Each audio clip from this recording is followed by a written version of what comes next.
This special Dopey Day episode of Dopey is brought to you by Aloe Recovery, located in sunny Southern California and created by our friend Bob Forrest and his friends Evan, Jared, and Bob, with the mission of creating a treatment that treats alcoholics and addicts with compassion and connection rather than control.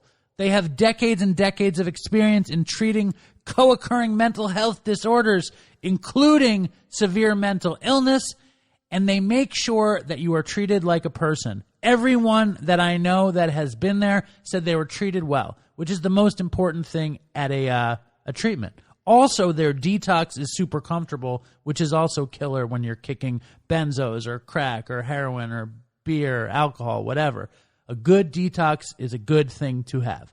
Aloe also has amazing amenities, including sound bath meditation, equine therapy, surfing, and the potentially spiritually transformative sweat lodge experience. If you're fucked and you're willing to go to sunny Southern California to get some help, I highly recommend going to Aloe. This episode of Dopey is also brought to you by our friends at SoberLink. At SoberLink, somebody cares about your recovery.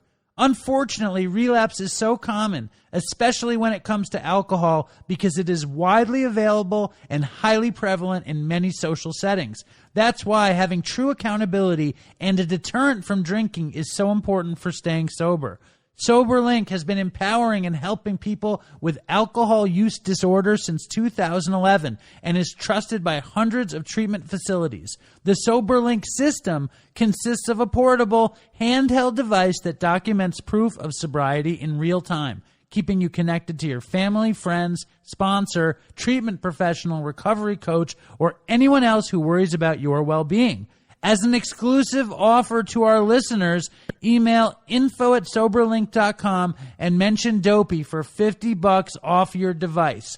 Do it for that someone who cares and let SoberLink help you to stay off of the sauce. Also, check us out at soberlink.com/dopey. This episode of Dopey is also brought to you by our friends at Clean Cause. Clean Cause is an amazing tasting, sparkling yerba mate beverage that puts purpose behind your daily pick-me-up. They are certified USDA organic and offer low and zero-calorie options. It is delicious with 160 milligrams of naturally sourced caffeine. And you know you're doing good with every sip when 50% of the profits support people like you and me, which are addicts in recovery. It is better caffeine. Use the code DOPEY for 15% off your next order from cleancause.com. If you like yerba mate beverages, please use the Dopey code for 15% at cleancause.com. Support Clean Cause because they support us. This episode of Dopey is also brought to you by our very good friends at Recovery in the Middle Ages podcast, which is, of course, a podcast about two middle-aged suburban dads and their pursuit of life, love, and recovery. Listen as they discuss topics of interest to the recovery community, including 12-step, alt recovery, the newest in medical research, and talk about their daily struggle to maintain their recovery and their anonymity in the world of soccer moms and PTA meetings. If the neighbors only knew. Find Recovery in the Middle Ages on Apple Podcasts, Facebook, Twitter, YouTube, Spotify, and middleagesrecovery.com. That's middleagesrecovery.com. I was on that show once. It was great. Go listen. This episode of Dopey is also, most importantly, brought by listeners like you in the Dopey Nation through the power and passion of Dopey Patreon. That's right, it's Dopey Patreon. www.patreon.com/dopeypodcast. If you've ever been curious of what my father's lake house looks like, you could see it on Dopey Patreon. If you ever wanted to see my dad's apartment, also available on Dopey Patreon. If you wanted to see me interviewing Pavement in 1998, it's on Dopey Patreon. Ray Brown back on the Raytreon on Patreon. Check it out. Kick down a few bucks. It keeps the show moving forward. Please join us on Patreon. It's the place to be. www.patreon.com/dopeypodcast. And of course, if you want gear, you go to dopeypodcast.com. SRO Prints in Ohio is pumping out the clothing. They have a ton of amazing stuff. Look for new stuff very soon. I just had a conversation where there's new stuff coming out soon. And I have so many fucking hats, you wouldn't believe it. I got the Dopey trucker hats. I got the new fucking Good So Bad trucker hats. I got the Dopey Nation trucker hats with the Grateful Dead Bertha logo. I've got, don't tell the Grateful Dead though, I've got the Oy Vey snapbacks. I've got the classic Dopey snapbacks. Buy a hat, buy some stickers, just Venmo me, whatever you want in stickers, I'll send it to you. Hats with stickers are $30, hats alone are $25, but the stickers are well worth it. I throw a ton in. Anyway, enough with the fucking ads. Here is the fucking Dopey Day Spectacular.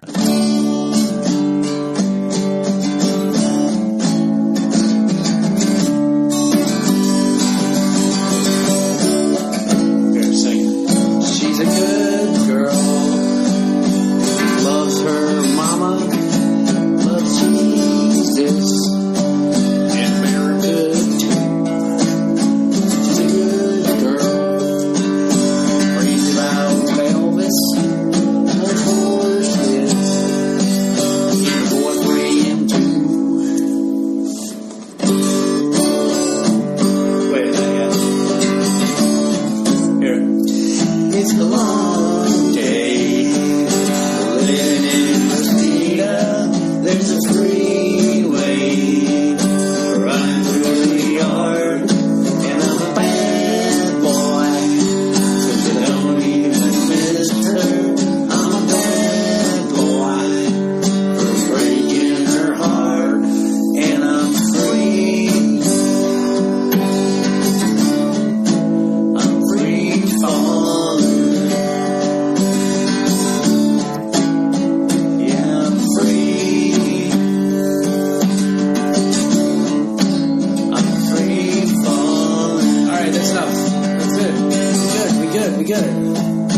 And all the vampires running through the valley, moving west down Ventura Boulevard, and I'm a free fall out into nothing. Gonna leave this world for a while, and I'm free. I'm free falling.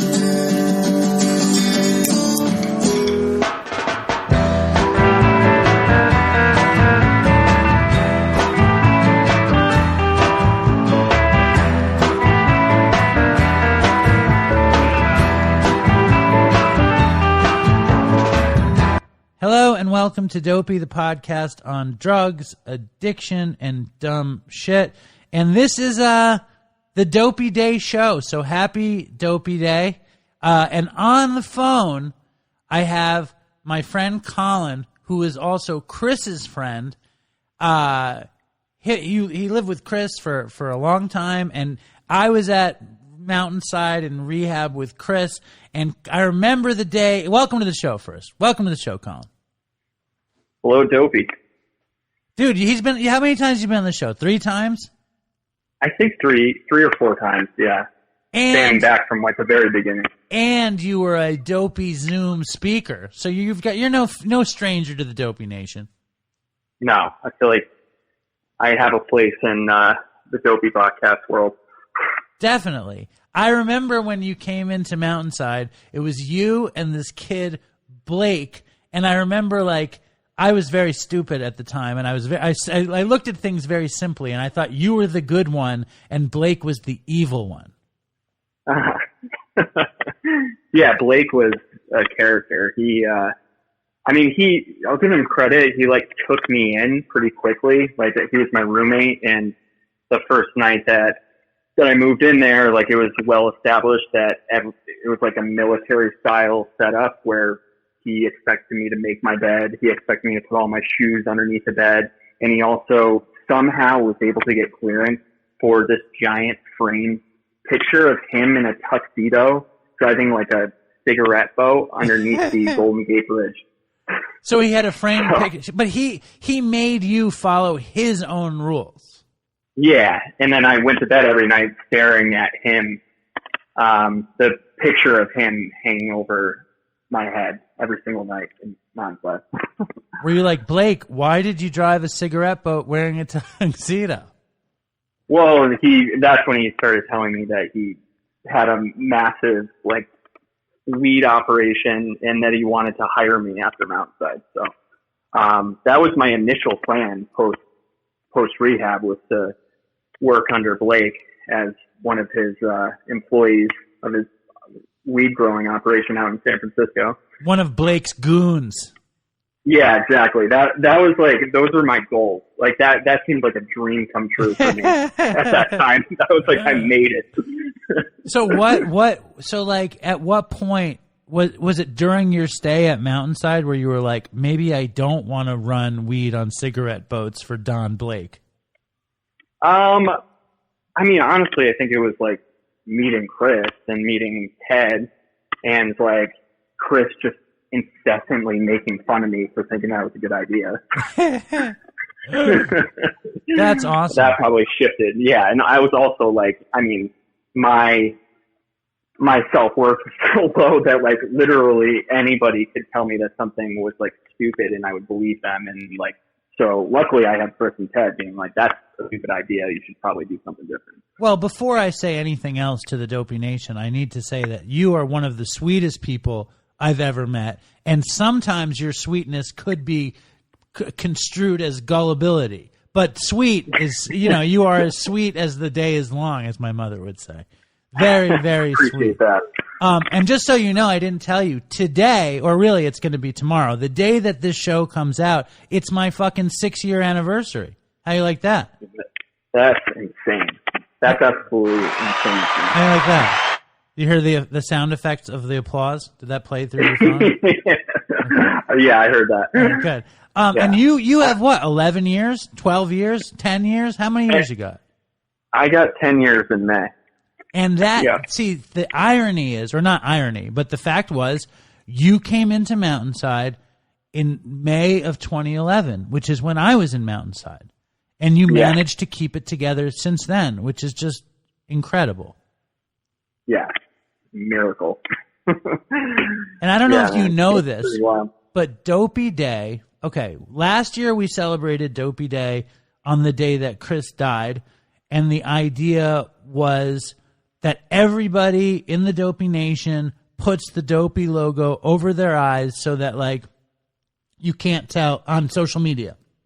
So if you're listening in the Dopey Nation, you put the Dopey logo over your eyes in solidarity around drug addiction and ending the stigma, and it kind of creates this thing where no one knows who's who. Didn't you think that was pretty sweet, Colin? You put the Dopey logo over your eyes, if I remember correctly.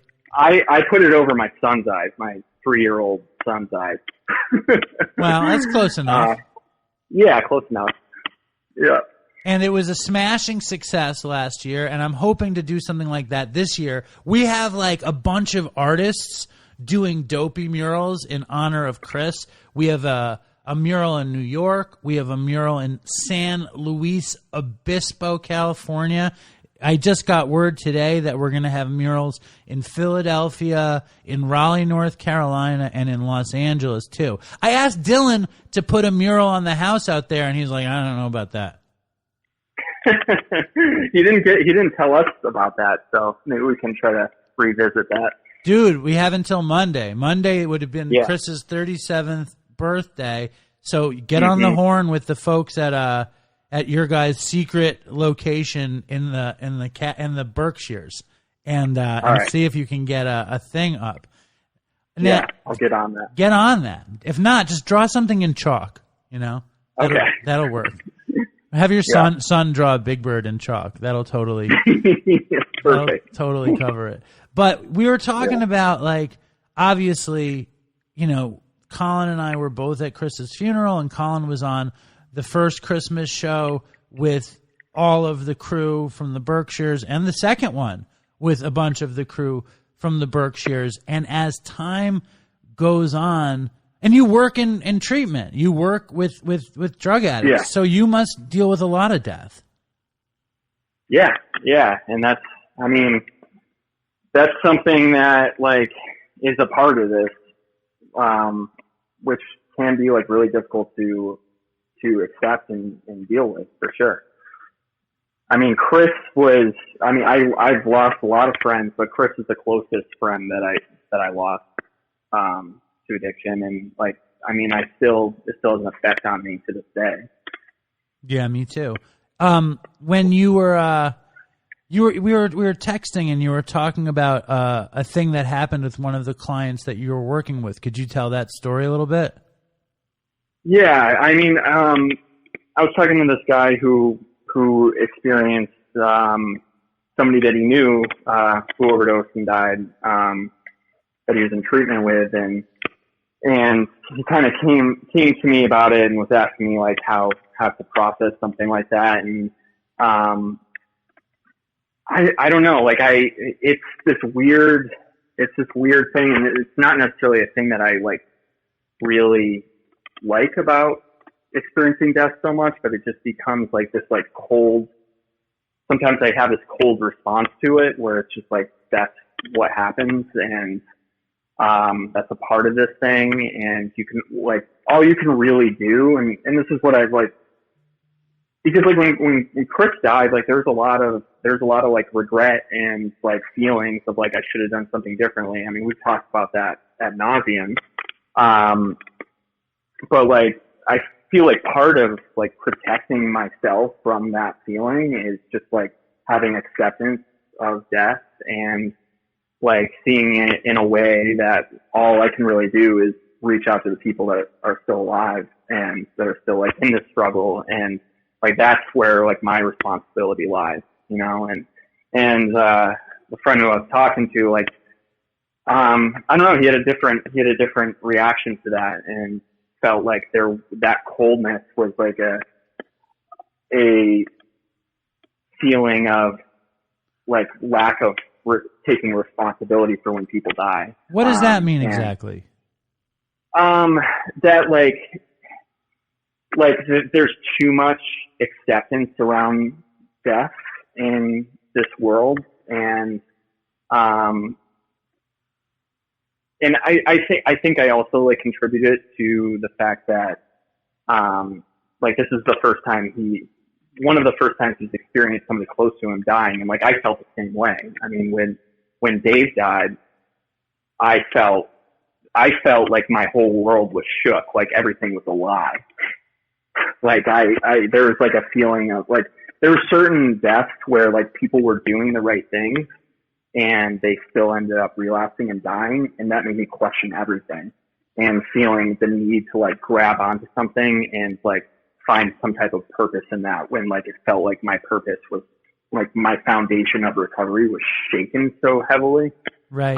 So I don't know if that's that, like, I don't want to put words in his mouth, but that could be something where like you go into a meeting and somebody shares about an overdose death and you get a response of like, well, that person wasn't doing the right thing. He wasn't doing all the right things. And like, that's what happens when you don't do the right things. And that's like, that can suck. That can be like a shitty, like, oh, it can appear to be this like kind of write-off of this cop-out of like, oh, well, like this like black and white, that person didn't do X, Y, and Z, and therefore he or she is dead. And like, it's more complicated than that. Well, it's dealing with something that's really, really hard to deal with. It's like what my sponsor said when Chris died. That was Chris carrying the message. Or even before all that, like when we're in treatment or when we're at meetings, everyone says they talk about the bodies that we're going to have to step over. Like that's a big phrase, right? Stepping over fucking bodies. And it's like, I mean, I've never been at war. I know you've never been at war. We never actually had to step over bodies. But like, it's just such, like you're saying, it's such a complicated thing. But like in reality, all you can do is step over the bodies and be about your own recovery and look out for whoever you can look out for. And I think And you were talking about Dave Marshall, just in case anybody didn't know. It's like I talked to, I mean, like, that was like, he was the first person that I was close to that died. And I remember when I found out he died that I was sick. You know, I remember I was like at my computer and Chris texted me that he died. Really matter-of-factly. He just texted me, Dave Marshall just died, you know? And I was like fucking sick. Like, I remember the feeling because it hadn't happened before. And just the idea, like, it's obviously complex, but it's funny that you brought him up because, you know, on Dopey Day shows, it's a chance to, like, revisit Chris's own words about this stuff. Do you want to hear what Chris had to say that week about Dave Marshall's death?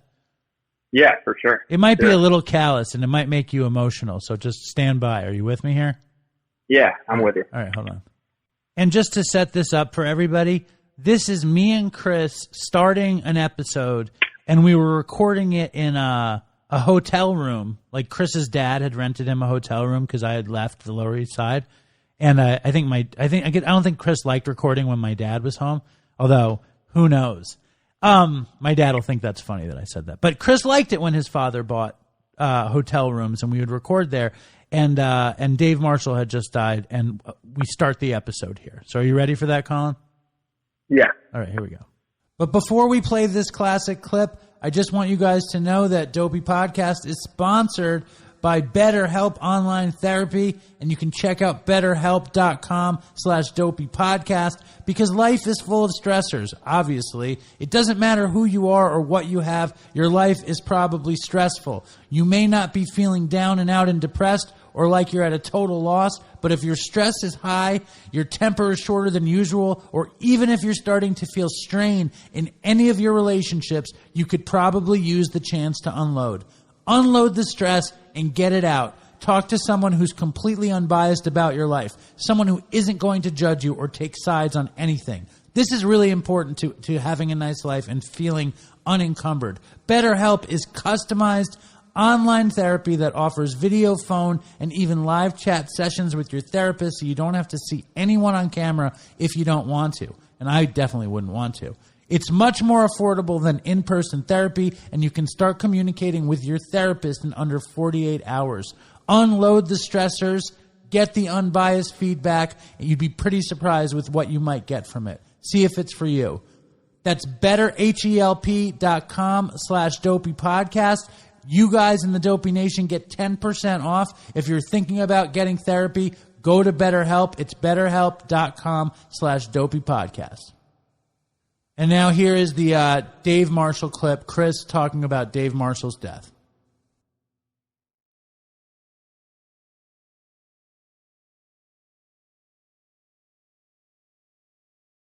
Hello, and welcome to Dopey, the podcast about drugs, addiction, and dumb shit. I'm Dave. I'm Chris. And I want to say that we're in this fancy hotel in the Lower East Side, but we have way more important business than that. Well, we should describe the settings first. I mean, it doesn't have to be so heavy. It's very heavy. It's heavy. You just keep it light. It's not light. It's very, very heavy. It should not be treated lightly. One of our listeners and friends, one of Chris's old... You know, how long did you know him for? Since 2011. So Chris's friend since 2011. My friend for the last year died 2 weeks ago? A week and a half ago? Something like that, yeah. He overdosed. And he was on the show. He was on the show 3 times. The first time he was on, he recorded an hour and a half, his story, his whole life story, and Chris wound up erasing it. By accident. It was also the only episode where Dave and I got in a fight. Big on fight. Air, yeah. Big fight.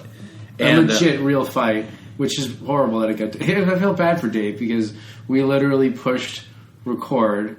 And, like, right after we pushed record and did the intro, within minutes, we started fighting. And I remember Dave sitting there. And Dave is this, like, hulking, strong CrossFit owner, CrossFit trainer guy. And he was just sitting there, and his shoulders were slumped over, and his knees were close together, and he was hunched in like this while we argued with each other. Chris and this Dave came, and he is the first... No, he came himself. He took the train. Oh, he didn't come with you? No, he took the train. Where'd you meet him? I met him in Union Square for some reason. And they came to my restaurant, and I gave them food, and that was when I met Dave. And then we went to my house, and then Chris, when we started recording Dopey, and all the girls you said were checking him out. Oh yeah, he was incredibly handsome. Yeah. It's like he's like the most cautionary tale of a drug-related death. He was kind, incredibly handsome, intelligent, incredibly smart, fit as the most fit person in the world. He was a tough guy, but then there was this huge dichotomy with being this really sensitive person too, who was like into Fish and like played the guitar and sang and stuff. Was he into Fish? Yeah. I always got the Pink Floyd vibe from him. All of that. He had a dog that he named after Syd Barrett. Oh, I didn't know that. Yeah. His dog's name is Barrett. That's the one his dad talked about in the obituary? Yeah. No, he just got. I don't know. Yeah. But... And the reason I said in the beginning, keep it light, is that's to honor Dave. And it's like, I also like intentionally tried to do that when we went out to eat after, was like to make jokes and stuff. Because like, that's the type of person Dave was, is like he was funny. And that's why he liked Dopey. Of course. It's sad and it's horrible, of course. And it's like, I feel bad because I didn't really feel much at first, and I still don't. Like, I don't like feel really deeply over it. I think about it every once in a while, but it's mostly like, and I said this to you when we were by ourselves, it's mostly like in like a year I'll think of him, and then in 2 years, and then it's like in 10 years, and I'll be more sad at those points because I'll realize he's been dead this whole time. He didn't get that time. He doesn't have that time, and like he would have been doing some pretty cool stuff. Well, you never know. That's when it's sad. You never know what anybody would do or wouldn't do, but the bottom line is that Dave didn't get the chance because of this. Yeah. You know, and the other thing, and the reason that I totally get keeping it light, and that Dave was all about having fun and being funny and all that stuff, but we do a podcast on the lighter side of drug addiction, on the dark comedy of addiction tales, or whatever you want to fucking call it. And here we have one, you know, he was a committed listener. He played Dopey in his gym every week. He made the people working out listen to it, and they laughed about the drug addiction, and now he's dead. You know, so I'm not saying it shouldn't be light. I'm saying, you know, everybody who's listening, what we say with the reality of drug addiction. Well, yeah, everybody who's listening who's not clean, who's like speedballing on the way to the fucking dope spot or whatever the fuck you're doing. Which we've been getting emails about people listening while they go cop. Yeah, and then people but they actually usually say they listen while they cop, and then they add at the end like, I gotta stop. You know? Yeah. I'm sorry, I looked at something. Something popped up. But, fucking... Because people listen, okay, and use, and because we have such a good time making the show, I just think it's important. I think I got hit in the face with Dave's death. Yeah. And we make this comedy show about the funniest parts of using drugs and being an addict. And I like the funny parts of recovery, too. I think they're super funny. Yeah. But I just want to make it clear that it's very, very easy to die getting high. Yeah. That we're both very lucky that we didn't die. I pick up what you're saying. And I pick up what you're saying even like if and I don't know if this is what I'm hearing is sort of like a concern about the show. And that's because, I mean, even at the funeral, we were going through the receiving line. I was like a little nervous to see his dad and his mom. Not his dad so much because he'd communicated with you and me before. But I was like, I didn't know where, like, what they would think of me and, like, you know, what we do and stuff like that, you know. And I also just felt bad. I felt like we could have done more to help Dave, but you never, I mean, you can't beat yourself up over that. Yeah, I'm not, I refuse to beat myself up over that because he just, we don't even know how he died. We don't even know what happened. Do you know what happened? I'm just assuming, he overdosed 3 times in the last couple of months. He's not the person who would kill himself, so chances are he overdosed. Right. I mean, it's not like there's very little anybody can do for somebody who's going to use. But it's funny because I was listening. I was thinking that we should play his What last... do you mean there's very little you could do? Like, I think there is stuff you can do, but it has to be precipitated with some sort of effort on the person's behalf. I'm saying I talk to Dave all the time. Yeah. I called him. But And he said he was going to go to meetings. He would call me. He probably called me like in those 3 months where he was struggling, 2.5, 3 months. He probably called me like 5 times. And 30 days of that or so was in rehab. He probably called me 5 or 6 times. And I talked to him for a little bit, but I never really like reached out to him. Like I would text him, and like I felt bad about that. I was like, I should have called him more or something. He barely answered the phone. I mean, when I called him, he would always text me on Facebook, and then I would call him. Yeah. And then like he would never call back, and then he would text me again and be like, "Oh, I forgot to call back." So it's like, my point is, no matter how much you might reach out to somebody, if somebody wants to get high, they're going to, number one. Yeah. I mean, and then number two, once they decide they're going to get high, they might die from it. You know what I'm saying? Like, like you don't know which shot is going to be. That's my whole point right now. That's my whole thing. And the rest of it, and for Dave, it was exacerbated because he was in perfect shape. Literally. And he was using occasionally. Right.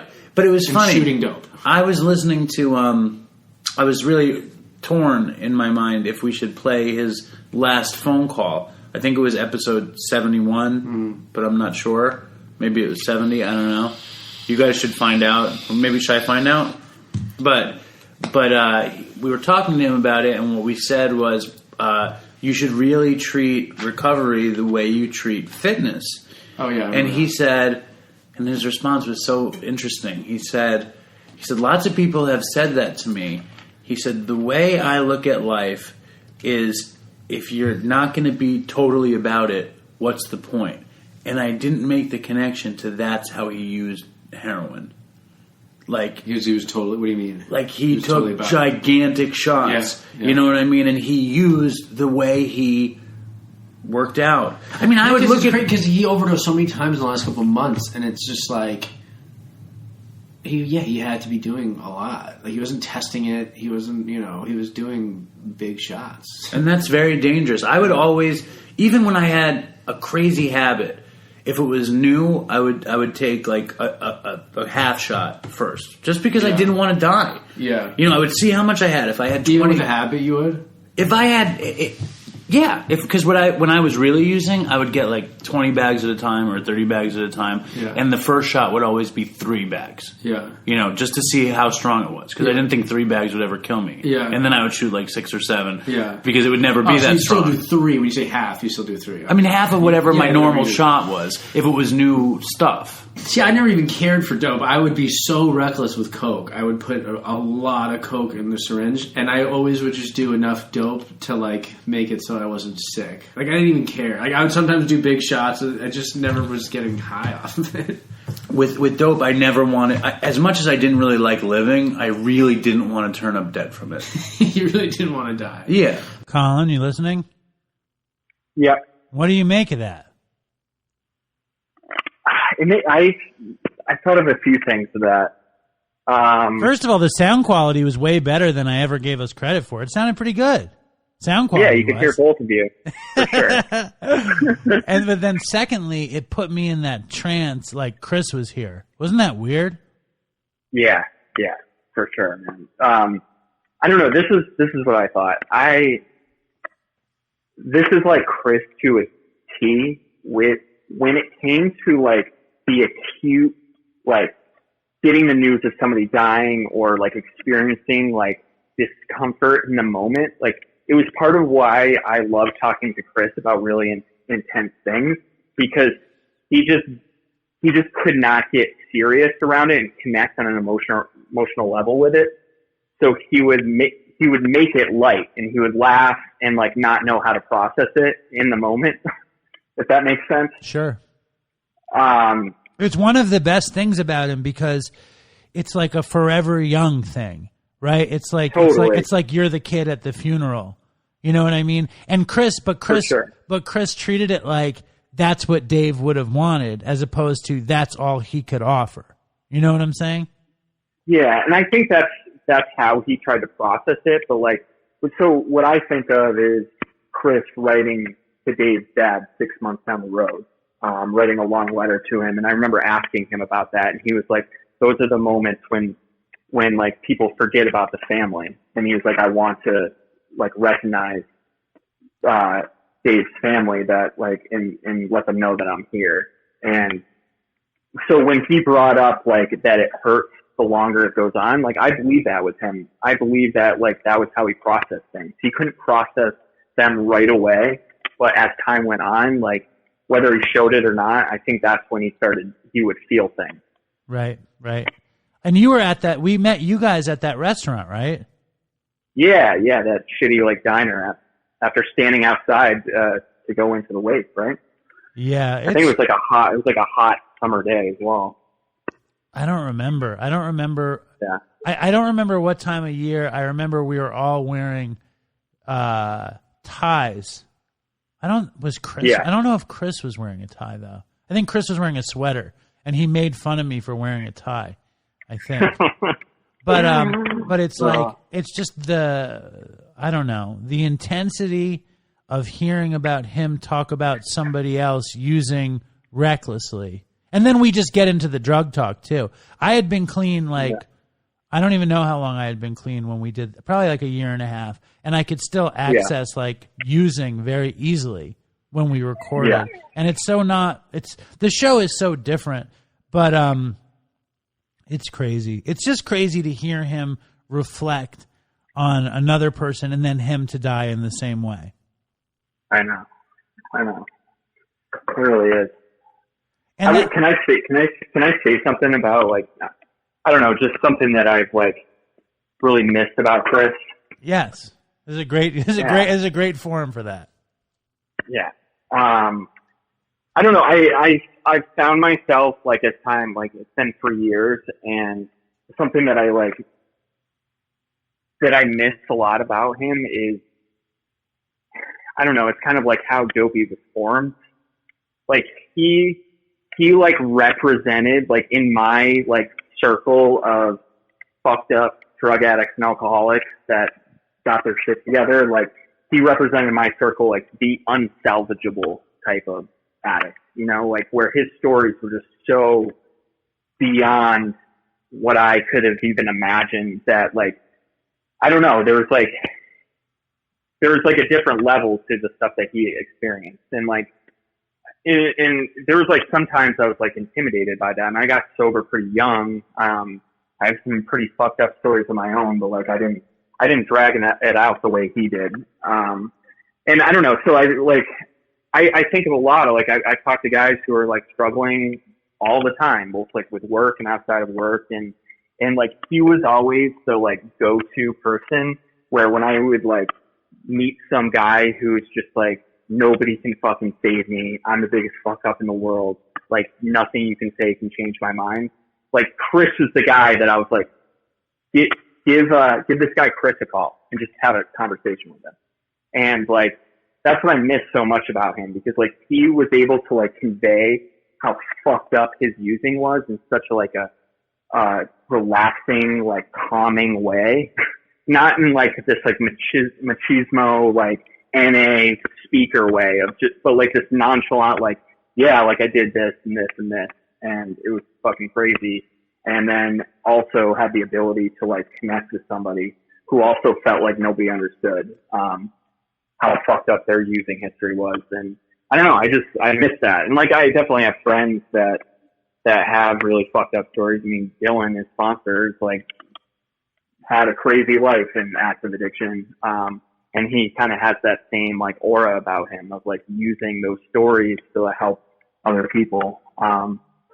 So I don't know. I miss that about him a lot. You know, I still have so much like weird, I have a lot of anger still around Chris's death.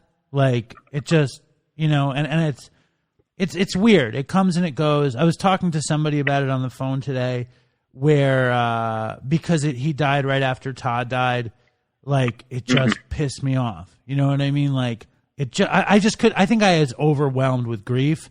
And when Chris died, I was just like, I didn't know how else to deal with it except be angry at him for it. So like, it's just built in. But I'll tell you, when you describe that and listening to him, because I knew him really well, and I knew him really well because we did this show every week and we talked about doing the show every day.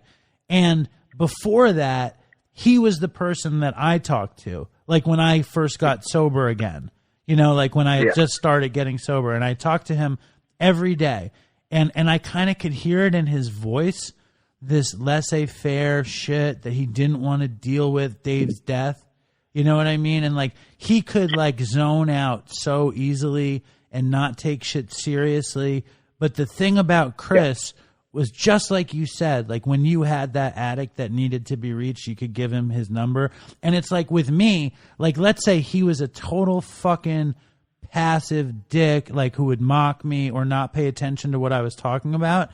As soon as it counted, he would show up every time. Yeah. As soon as Every time. he could hear that I was in pain, he would turn it off. He would just be cool, Mm-hmm. you know, and he would be there. And he was like, and that was the true mark of his character, you know, like that if there was something really going down, he would rise to the occasion, you know, and that's real. That's just the truth, you know, and that's why he's so great. And that's why, like, when you listen to him, like, because all these people, they don't know him and they all feel so drawn to him. It's because it's obvious that he was that kind of person. And I don't think I've ever really said that on the show, but like he was like a little kid, like in so many ways until the stakes were high and he would step up, and he always did.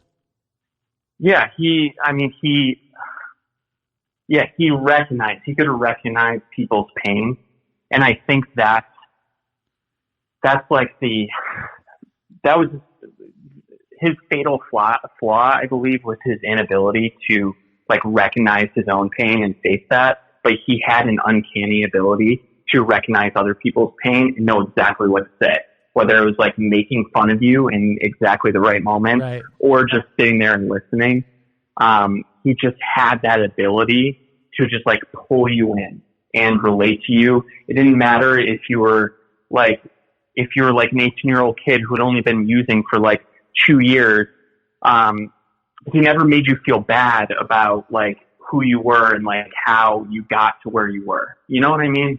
Yeah, he couldn't. I mean, but I think that's the best point, is that he could recognize pain, except his own. Like, I think that's really smart. And the other thing, like, when he's talking about like what we could have done for Dave Marshall, right?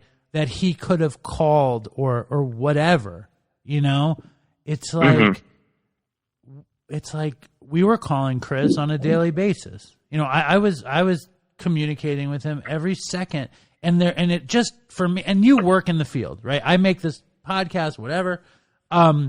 What the fuck? As far as I can tell, you can't do anything. What can you do? Can you do anything, or you can't do anything? No, I mean, unless you're by somebody's side 24 hours a day, like, you know, you can't be in treatment your entire life, or in like a sober house your entire life with like oversight. You know what I mean? Like that's, and even then, like people die in treatment and they die in sober living. Like there's no clear cut answer to that. And like you can do all the right things and just be in a situation where something clicks, like everything lines up for you to like make that decision to use, and like nothing can stop that, you know. All you can do is do your best, both for yourself and for the people that are around you, and like looking out for each other, you know, and that's all you can do. Totally. And let me ask you this before we're done. You know, you just said you celebrated 10 years in May, and I'm celebrating 6 years tomorrow. And Chris, if he hadn't relapsed, would be up to 8 years. And that means you've seen us all in our rises and falls and stumbles. How do you think you've avoided all that? It's funny. I with that guy who I was talking about, with like the overdose deaths, like talked about that, and like the reality, like I could just be like, I did all the right things, but the reality is like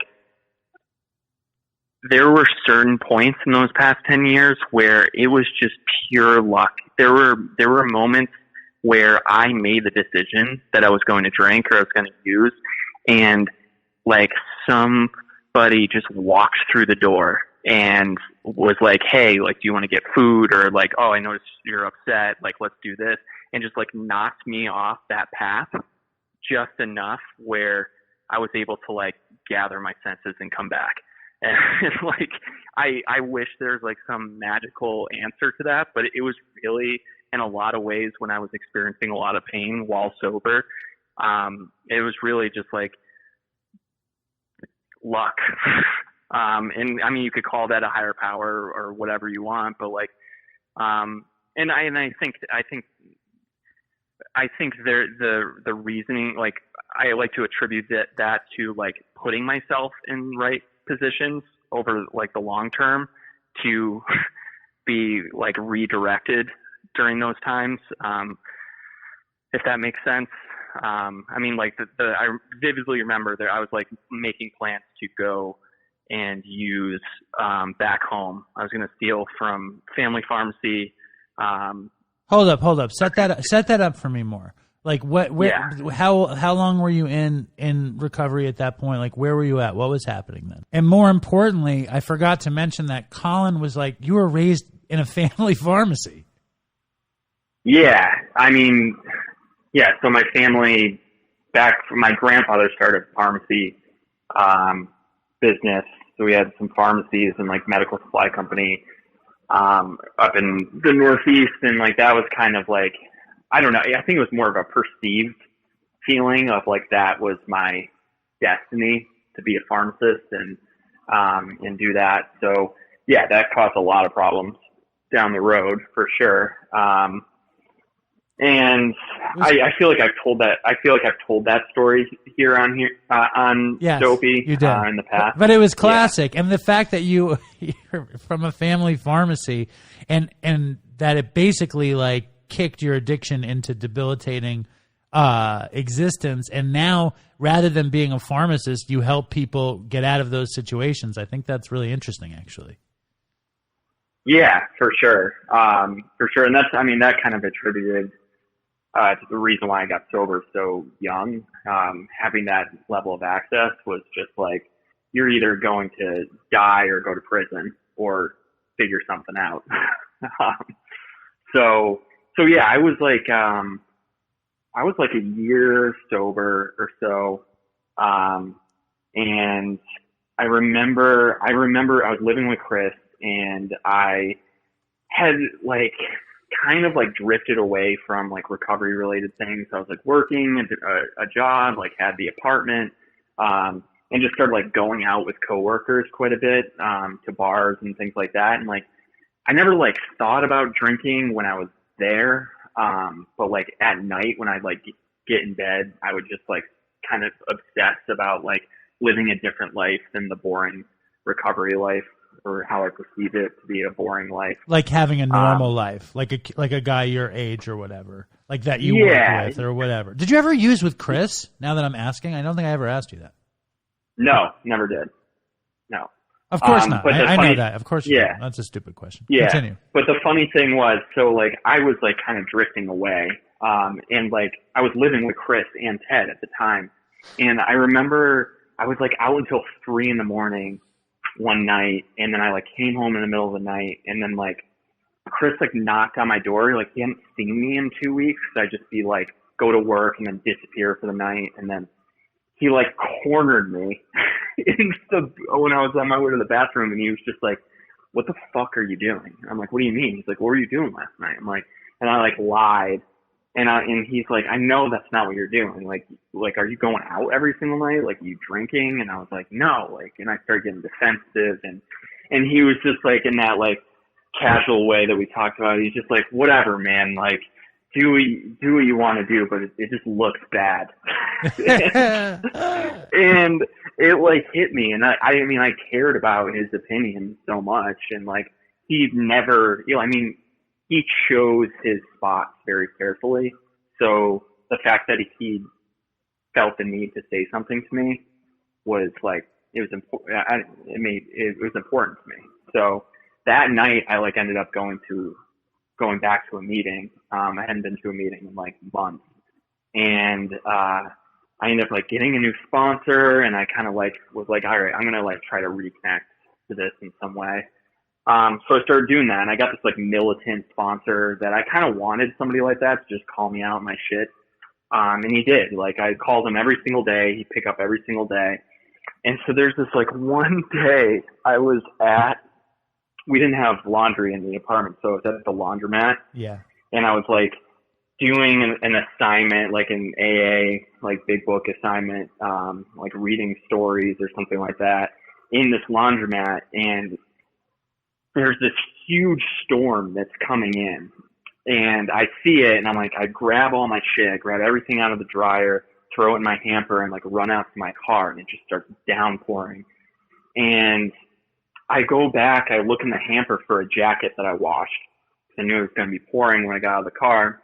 And I pull the jacket, and this like baggie of white powder just like flops to the front seat as I pull my jacket and like lands on the ground at my feet. Well, where did it come from? What was it? It was heroin.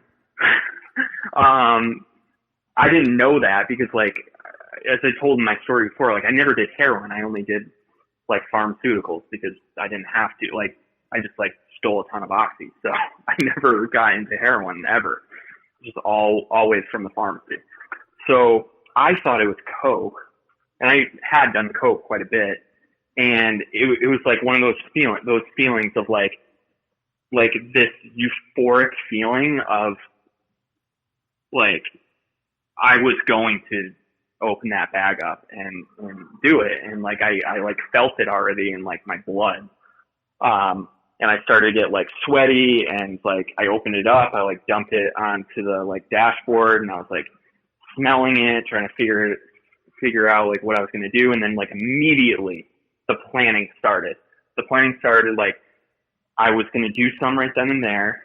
And then I was going to drive up to my hometown. I was going to do the rest at my grandpa's house, where he wasn't living there. It was like a summer house. I was going to go up there and like do the rest of it. And then I was going to go down to the pharmacy and like grab some more stuff. Like it was just like that immediate like planning. Right. You could just connect the dots immediately in your head. First I'm going to go here, then I'm going to have this ready, then I'm going to get Chinese food. Right. Yeah. And I was like, I'm not going to do the whole thing. I'm just going to like spend the night doing it, and I'm going to come back and go to work. I'm going to like keep doing what I'm doing down here, but I'll have like a weekend getaway up there. And I don't know, but it was like a combination of like, I was a few weeks into like jumping back into things, and I was like calling my sponsor, and like, so there's also like that element that was there a little bit. And then Chris's words too. And I was just like, fuck, like I need to slow it down a little bit. And I was like, you know what? I'm just going to like, I don't know what came over me. I was just like, I'm going to call my sponsor. And so you've been told a million times, call your sponsor if you're going to use. And then you say, I don't know what came over me, but I called my sponsor. Like it worked. Yeah. It worked. Yeah, exactly. Amazing. But he didn't answer. Uh-oh. The first time in 2 weeks, he didn't answer. And like, and then all of a sudden, like, is like the storyline continues. Like, okay, like that's my out. Like I tried. I had somebody to blame it. Right. Yeah, I had somebody to blame it on. Like he didn't pick up. Like why didn't he pick up? It's his fault. It's God's will. You know? Yeah. And then I started like planning more and more. And then I don't know. Again, like another wave of like, is this the right thing? Is this the right thing? And I like just decided to call Ted, because I told Ted I was going to call him to figure out food when I got back or whatever. And I just like called him, and he picks up the phone. I like told him what happened. So basically the baggie came from the dryer. It was like left over from like somebody else. That's crazy. Yeah, dude. So a heroin bag got in your pants randomly from the dryer? Yeah. That's the craziest thing I've ever heard in my life. It was like super damp and like, I don't know. How did you find out? How did you find out it was heroin? So I call up Ted, and Ted is like, listen to me. You throw that baggie out the window and you drive to the apartment and do not hang up the phone. So I throw it out the window. I drive to the apartment. I'm like freaking out. I get inside the house, and like Ted's like standing there, and the first words out of his mouth are, all right, I'm getting in the car with you. I'm like, why? He's like, you know exactly where you threw that baggie, don't you? And I was like, yeah, like, so when I threw it out, I like specifically threw it underneath a tree, right, in like this bush, just in case, you know, like I hid it just in case. And he knew, because like he's done this 1,000 times himself, you know what I mean? Like, and that's like part of the magic of this whole thing, is like, he knows how my brain works. So he's like, we're going back there and we're dumping the baggie out. So we had this like ceremonious, like, pouring rain over a puddle outside of like a grocery store and a laundromat. And he like looks at it, he's like, yeah, dude, that's heroin. And then he just dumps it into the puddle. That's awesome. That's an amazing story, really. That's an amazing story. And it's also just like, it just shows the kind of person Ted is and kind of the friendship that you guys had. It's like, it's amazing. When Chris, but it, like, what are you going to say? Well, what I like to like point out is like it started with Chris. It started back like weeks before. Like if that conversation didn't happen, my brain was already in motion. It was already in motion for like making some decision that probably wouldn't turn out too well. You know, like because of that conversation, he kind of shifted the momentum of like that inevitable train wreck to like doing something somewhat differently to prepare me for an event that I couldn't even imagine would happen. You know what I mean? And right. That's just where like, we're talking about like luck and like putting yourself in the right situations, and like it may not always work. You know what I mean? Like you could be in the best situation with the best people, and the way life turns out like could throw you a curveball, and you could end up using or drinking. You know, you just never know. But all you can do is like the best you can every day, and like hopefully things work out for the best. You know. Well, I mean, that story it's unbelievable to me. I know that when I was out there, when I was using, and when I wasn't, I didn't like really, you know, have the psychic change until I got sober this time. Like I never really was all in before this time. And in fact, I was all the other way. Like if I found something, I would never not do it. And I would like tell myself I deserved it. Like it would be the opposite. You know what I mean? Like I would insist, like the thing inside of me would insist to myself to do it. Although after I got clean, I remember cleaning the house and finding all sorts of pills on top of my bookshelf. And I didn't even think about it. I just threw them all in the toilet. You know what I mean? Like I didn't even consider it. But I think we probably talked about it on the show, but I don't remember. Like when you lived with Chris, he relapsed when you guys were living together, right? Well, he moved down to Brooklyn. Oh, that was where the relapse was. He started the relapse. Yeah. And then he made his way up to the Berkshires and then created more havoc up here. Right. That was my, out of every relapse that Chris ever had, that Brooklyn was like my all-time favorite. It was just so pandemonium and ridiculousness. Yeah. So in honor of Christmas, some of the Dopey Nation faithful have sent in some messages. Would you like to hear some? Yeah, definitely. This first one is from the land down under in Australia. You ready? This guy's name is David Mascalani, and he's like a big-time Dopey Nation guy. He's a wonderful man. You ready? Yeah. All right, here we go. Chris's death meant something to me, and it continues to be meaningful to me. I was introduced to the Dopey podcast via the Share podcast when Omar interviewed Chris and Dave back in July 2017. As soon as the interview was over, I checked out the Dopey podcast. I listened to the latest episode and then started to listen from the beginning. And then on the 24th of July 2018, Chris died. What did his death mean to me? What does it continue to mean to me? He was intelligent, knowledgeable about addiction and recovery, funny, likable, a great storyteller with remarkable stories to tell, charming, popular, the co-host of a podcast that was becoming more and more popular, and he was about to start a PhD program. His relapse and death is a reminder that anyone can relapse and die, and that means and continues to mean me. Dopey to me means connection, friendship, drugs, addiction, and dumb shit. It means tears of grief, pain, sorrow, and laughter. It means the podcast, the nation, the social media pages, the groups, and the Zoom meetings. It means alt recovery, harm reduction, the 12 steps, abstinence, and beefs. It means ice cream, tacos, butt plugs. It means cats and dogs and all sorts of pets. It means shtick and cunts and dicks. The debaucherous, the glorious, music, rap, ska, surf, punk. It means death and dying and the dead, the living, the survivors, the recovering and the recovered, the darkness and the light. And that's what she said. Happy Christmas in August. I should have started the fucking show with that. That was amazing. He's like a fucking poet. Yeah, that was beautiful.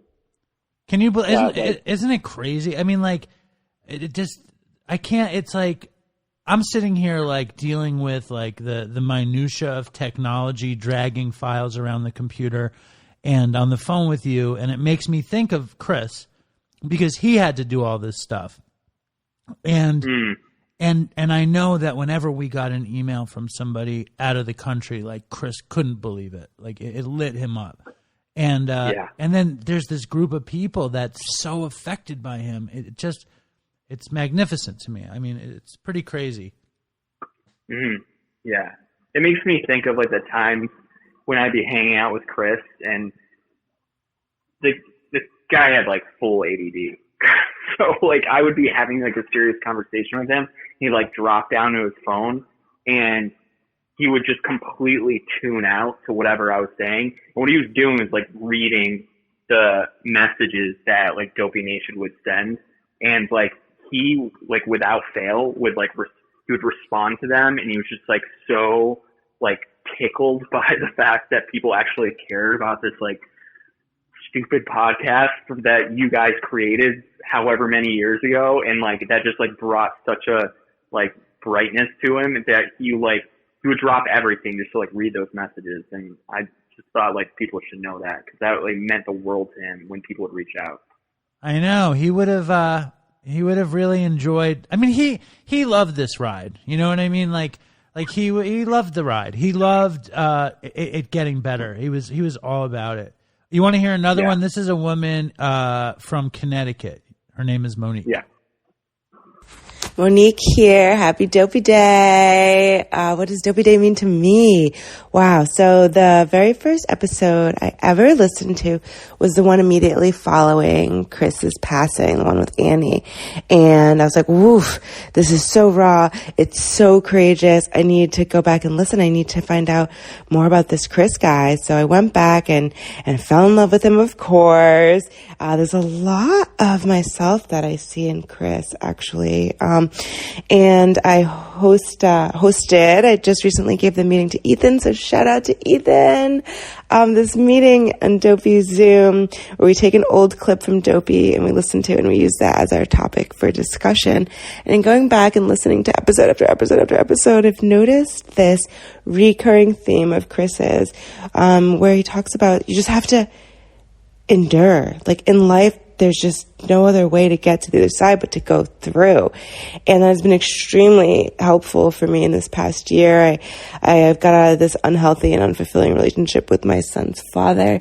And I owe a lot to that message of Chris's and to the strength of the people in Dopey Zoom. So Dopey Day for me is a celebration of Chris.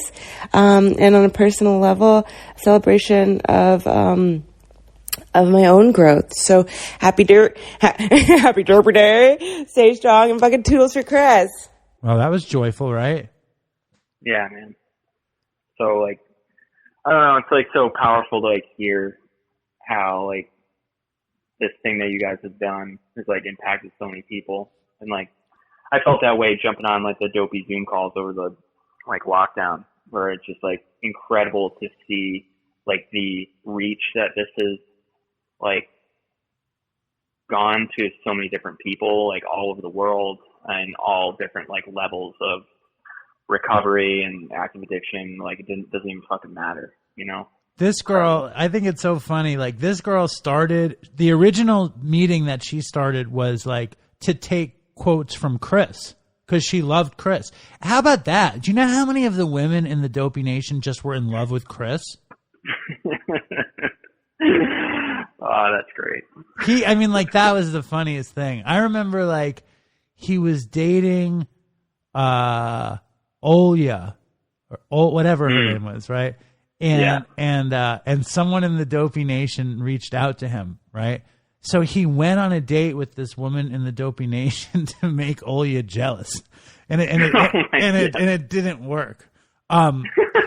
But like, I think I was always jealous of how much everyone was in love with Chris.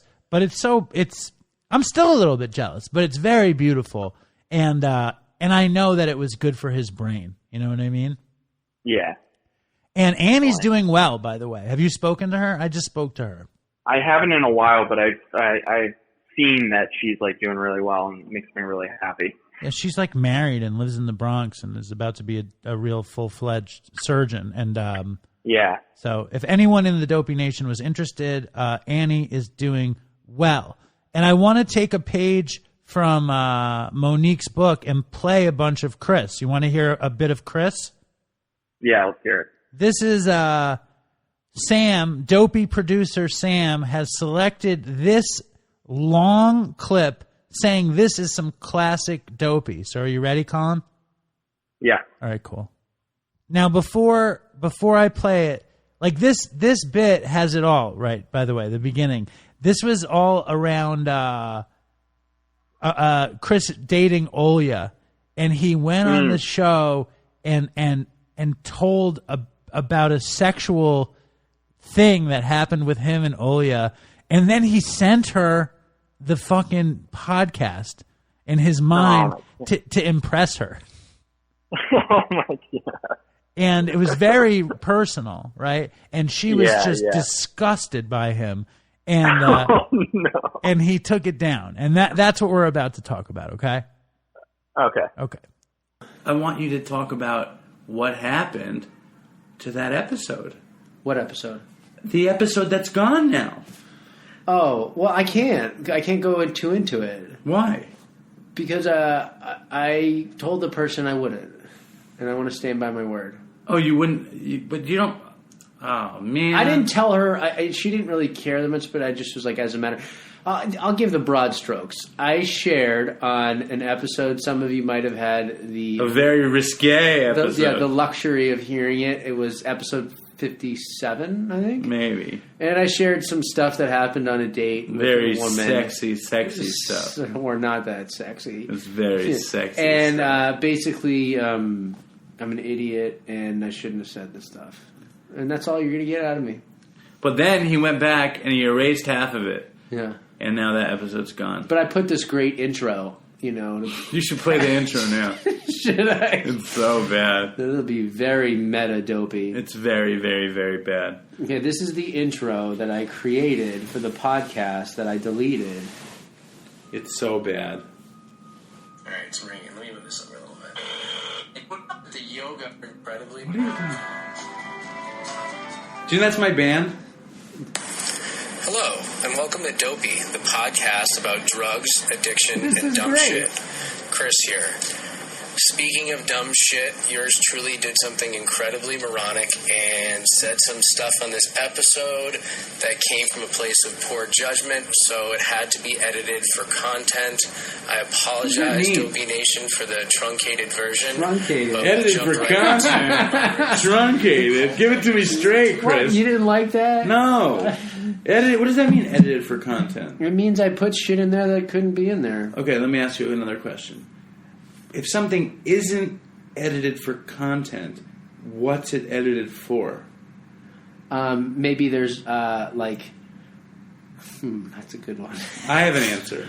Maybe, it's edited for time. For time. It's edited for time as opposed to content. Yeah, so this one's edited for content. Isn't that a crazy story, though, that connects the birth of my child to Todd's bust? I've never made that connection until this moment. Oh, you just did? Yeah. That is pretty wild. Oh, so I have some notes. Should I get my notes? Might as well. Where's my phone, dude? It's in your hand, you dumb fuck. Are you kidding me? I swear to God, I was looking. What just fell out of your nose? It was snot. So, Dopey Nation, I was just rolling around on the bed looking for my phone, and it was in my hand. It was what I just used to play that intro. This episode You're amazing. Sucks. All right, so... You're amazing. My notes. Do you think this episode sucks? I don't know. Is that where you want to go with this? Hidden drugs. Okay, so we had somebody email us and ask us, have we ever hidden drugs anywhere and forgotten about them? Or what are the weird spots we've hidden them and stuff? So that's something we can talk about. And then I have another one here that's just I want to mention real quickly that I've never talked about. Super dumb story. It's just my note is bowls of water. So I was at this one rehab, right? Mm-hmm. And it was like an inpatient, and it was in Tustin in Orange County, right? It's called Cornerstone. I went to a treatment center called Cornerstone. There's a ton of Cornerstones. It was in Rhinebeck, New York. Yeah, there's a shitload of It was a real garbage dump. Was it? Yeah. This one was decent. So anyways, I had a girlfriend that was living a few towns away. And this was, you go to group all day and, like, shuffling around and, like, that's the deal. Well, there was a house, basically there's, like, all these little different houses in this cul-de-sac, and you have a house manager. And, like, they come in and look in sometimes. Well, the house manager was gone for, like, 3 weeks. So they just had a house manager from another house come by at night, and he'd just do bed checks every once in a while. So it was, like, much more kind of lax because this guy was gone. So every night I'd have my girlfriend wait at the end of the street, and I'd make up my bed to look like somebody was in it. I'd put, like, pillows and blankets over it so that way when he opened it, he'd see, like, a lump, And then I'd sneak out, and I'd go hang out with my girlfriend the entire night, get drunk. Usually I'd drink, like, Steel Reserves back then. I'd have, like, 4 24-ounce Steel Reserves. I wouldn't get trashed, but I'd get pretty drunk. And then I'd come home, I'd come back to the place, sleep for, like, an hour, and then go to groups the next day, right? So, sometimes when we were doing this, I'd bring back like one Steel Reserve and have it in bed, with me, and I'd drink it at like 3 a.m. And is that beer? It's malt liquor, so it's like high. It's like 8.1% alcohol, so it's a little bit stronger than regular beer. So, anyways, I'd bring back a Steel Reserve with me and drink it in bed before I went to sleep. Well, I liked my Steel Reserves cold, so I'd get a bowl and I'd fill it up with ice, and I'd put the Steel Reserve in the bowl of ice under my bed, and then when I was like ready for it, I would drink it. Well, each night I would get a new bowl and fill it with ice from the kitchen, right? And so I'd been doing this for like weeks, and something happened. I got like how big a bowl? They had like there's like a big regular kitchen. They're all different size bowls too. I was like getting these salad bowls, like mixing bowls, like doing like any how many bowls can you fit under a twin bed? It was a rehab so there was probably like 8 or 9 under there. Right? So it was for a week. Yeah, I've been doing it. There's like 8 or 9 total. The story you're telling me is several weeks. We're talking about 30. Yeah, but it wasn't. bowls. No, but it wasn't every single night I was doing this. I didn't sneak out every night. I snuck out like every couple nights. Okay. So, and I'd have the bowl of ice, and so I got in trouble, and they were like searching my room, or my roommate got in trouble or something, and they were like grooming through my room, and they look under my bed, and they find like 8 or 9 bowls full of fucking water, and I am like pretty good at lying on the spot, and they pull them out. They're like, "What are these?" And I just had nothing. Like urine. Yeah, I didn't know what to say. I drink a lot of water, so my urine is mostly water. They're like, "Why do you have bowls of water under your bed?" I was like, I don't know. They were there before. Is that what you said? I don't know. I think I just said I don't know. Yeah. Does that work? I don't know. It wasn't even retelling it. It wasn't that funny, but I remember in the moment, I was just like, I had nothing.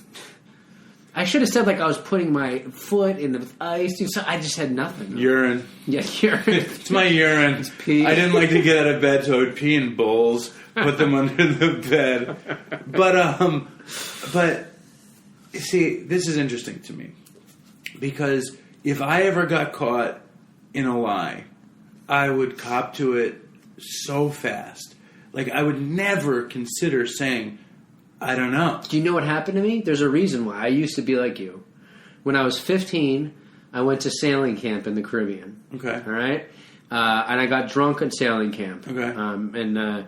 I bought a bunch of booze. You don't have to be any age to buy down there. I drank, and it was like, there's like 13 boats with like 10 people on it each. It was called Action Quest, the place.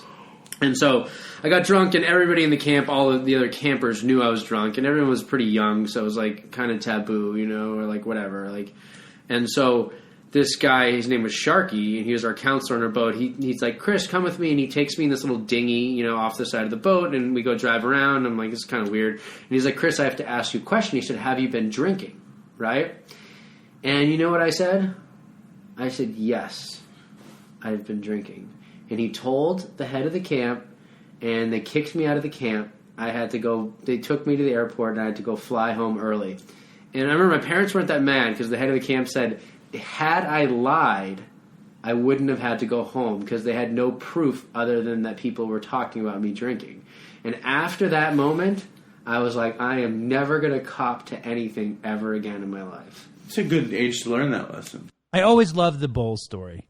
I love the bull story. Do you remember that story? Did he ever tell you that story off of Dopey?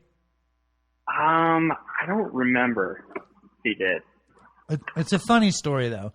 Imagining Chris, like, I don't know why all these bulls are under the bed. And also how institutionalized Chris was. That's the picture in my head more than anything, is him in the kitchen with the bowl of ice, you know, getting ready for the night or whatever. Like, he probably was so at home in rehab kitchens, like, the most at home.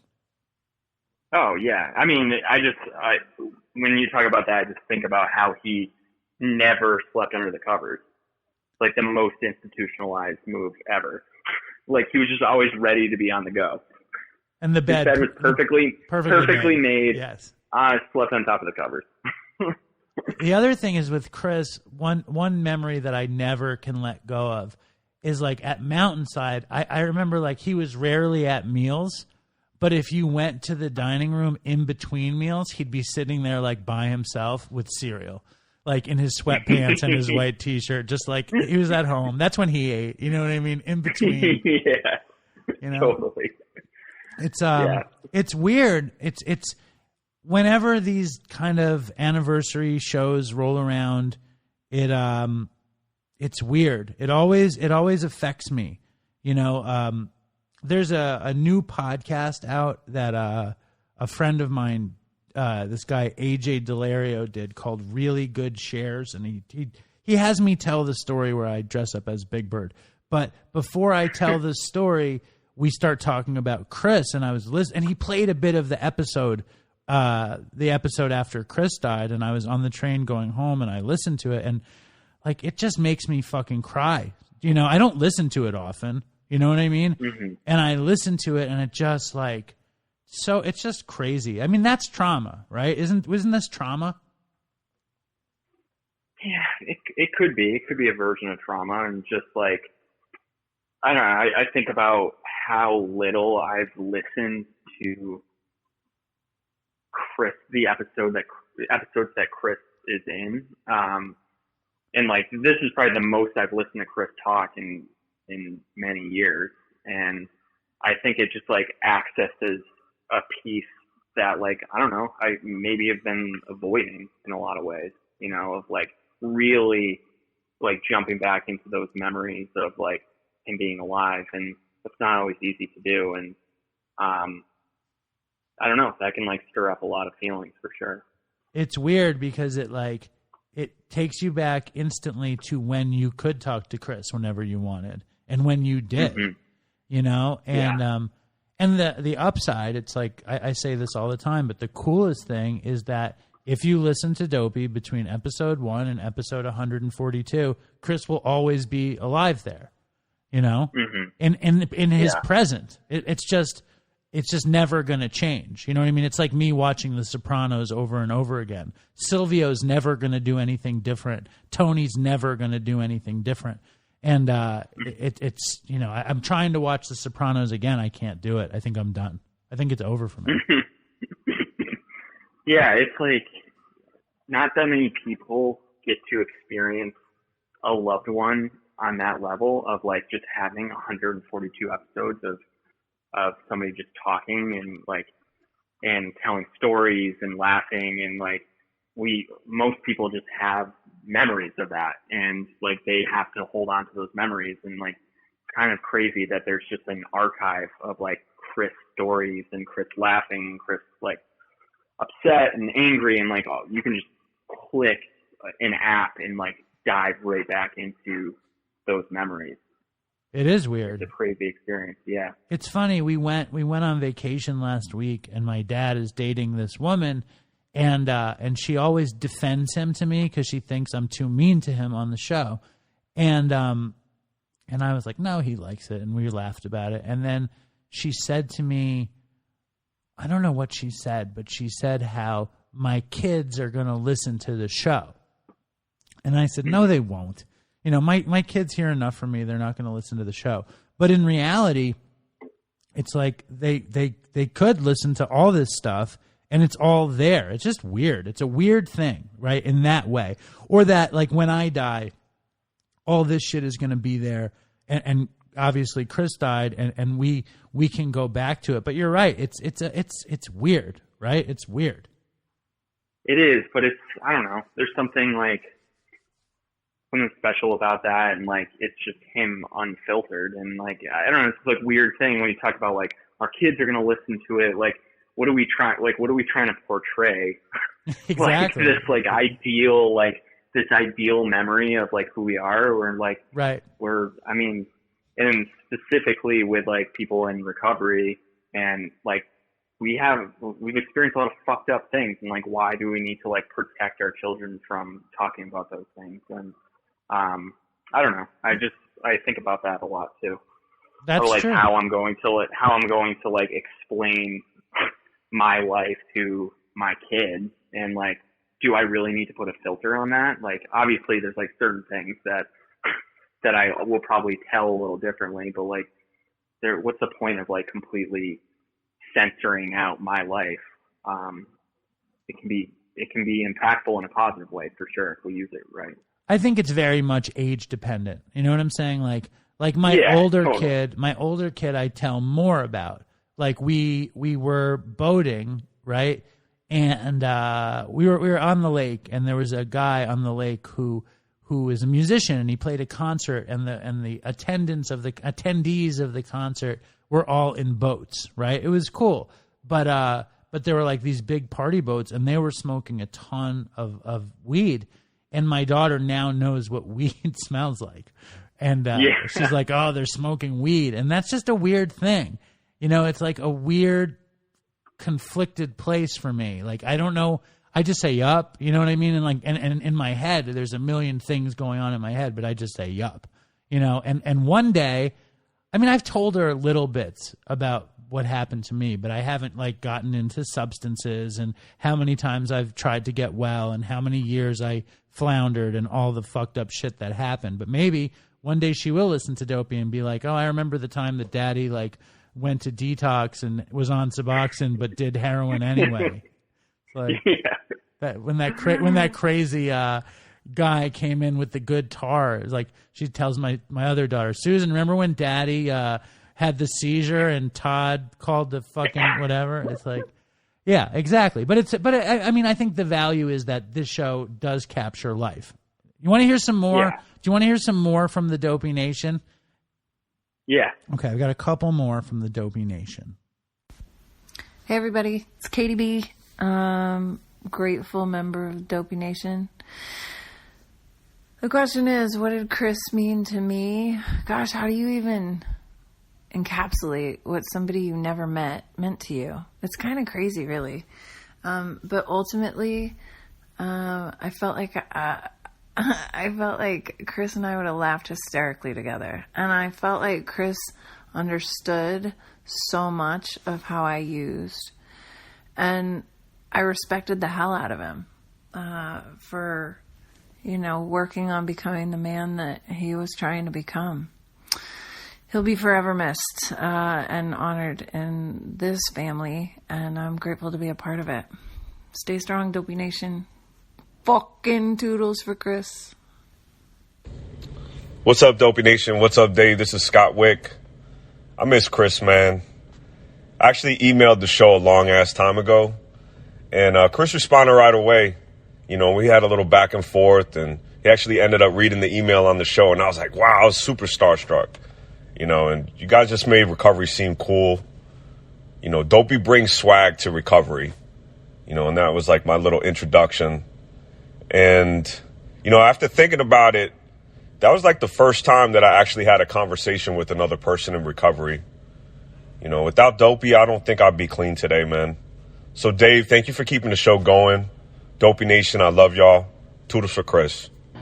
Hey, Dopey Nation, this is Jeremy Turner, a.k.a. Whitey Tighties. Just want to say a few things about this Chris miss, man. I know I miss Chris. I never met him, but I feel like I knew him. And I feel like if we ever got to meet, we would have really enjoyed each other's stories. And just want to say how much the Dopey Nation means to me, how much Dave's friendship means to me. And stay strong, Dopey Nation. If you're struggling, reach out. There's a lot of good people in the Dopey Nation willing to stop what they're doing and listen and sometimes give advice. I love y'all, and toodles for Chris. Stay strong, Dopey Nation. So that's a little smattering of people. Now, what do you think about my incessant need to do these tribute shows to Chris? I was talking to my girlfriend about this, what Chris would think of our conversations about you wanting to make Dopey as big as possible, and I don't know, I just think he would get a kick out of it, a kick out of the whole thing of people still calling in, you still slaving away trying to figure out the equipment and trying to figure out how to broaden the horizons of Dopey, and I don't know, I think there's something to bringing him into the fold every year and commemorating the fact that he started this on you guys both started this in shitty equipment, not knowing what the fuck you were doing, just telling the same stories that you told on the porch in rehab. That's pretty cool. And what about you? You never expected to have the career you had. You've had. You're fucking. How long have you been doing this job?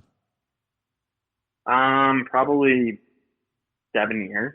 Would it? Do you think? I mean, we met 11 years ago or whatever, 10 years ago, and 10 years ago, and yeah. You didn't have a clue that you wanted to work with drug addicts and help them get better. How did that happen, and how do you feel about it now? I mean, I went back to pharmacy school sober. I still was trying to keep that dream alive. And I don't know, I realized that I was living off of dead dreams, childhood, expectations and things like that. And I don't know, I wasn't never expected my life to be surrounded by, helping other people, listening to other people, using my stories to help people find the right path, whatever recovery looks like to them. And I don't know, it's a weird thing because you don't I don't know, I never planned anything, and I never had these 5-year goals or check marks of this is what where I need to be at this point, and it just kind of happened. And I feel like that's kind of the same with Dopey. You guys didn't know what this was going to be. You just wanted to tell stories and hang out with each other, and it turned into what it is now. And that's kind of how life goes, I guess. Right. You don't know what the fuck is coming, and then it just sort of does, right? Yeah. I mean, that's kind of how it should be. Life's a lot harder when you have a life filled with expectations of what you should be doing and where you should be, and makes it a little easier when you go with the flow. No, I get it, and I really do appreciate you coming down, or at least coming down on the phone. I think that's great. Yeah. I love the story of you finding dope from somebody else's pants. I think that's insanity. Yeah. And you are a part of this thing, and I know that you know that. When you see Dopey pop up, you know that you're a part of it. And and when Dopey's bigger than Joe Rogan, you'll be like, I remember when it wasn't. Exactly. But that'll be that. And I think Chris would appreciate it. Here, I got this. We've sent a bunch of people to free treatment. I got this note from somebody, right? And they wrote, "Hey, I was a recipient of the Toodles for Chris scholarship in May of this year. I came out of rehab strong, grateful, and loving life. I did 31 days inpatient and then went to sober living. I left sober living just after 5 weeks, and that was probably a big mistake. I found an ad on Craigslist where I would be able to have my dog. Bad move. Thought it was a man and his sister, but sister never came back around, and he was into drinking and drugs. Not my kind of drugs, but no less it threw me off my game. I stopped going to meetings because I allowed him to control me. I stopped listening to Dopey because he didn't care for it. Who's that guy? Anyway, things got bad quick. In just 6 weeks, I'm leaving the house and this man this weekend, and I can't wait. Hold on. Things got bad quick in just 6 weeks. I'm leaving this house and this man this weekend, and I can't wait to get back to my recovery friends and my routines. I was so very grateful for the chance to go to rehab for 30 days. I didn't intend to throw it away or disrespect the show or disrespect Chris's memory. I'm back on track and more grateful and happy than ever. Please forgive me, Justin, Dopey Production, Dave, Chris, and Dopey Nation. I love you all. I have no doubt you saved my life in the nick of time. I was out of control and going to die. I reached to Dopey for help, and the podcast delivered in a big way. I have missed you, Dopey Nation, the last few weeks. I can't do it without you. I'll do anything for the podcast. Someone just tell me how I can give back. Toodles for now. Love, Sarah. Isn't that a beautiful note, Colin? Yeah. It is. It is.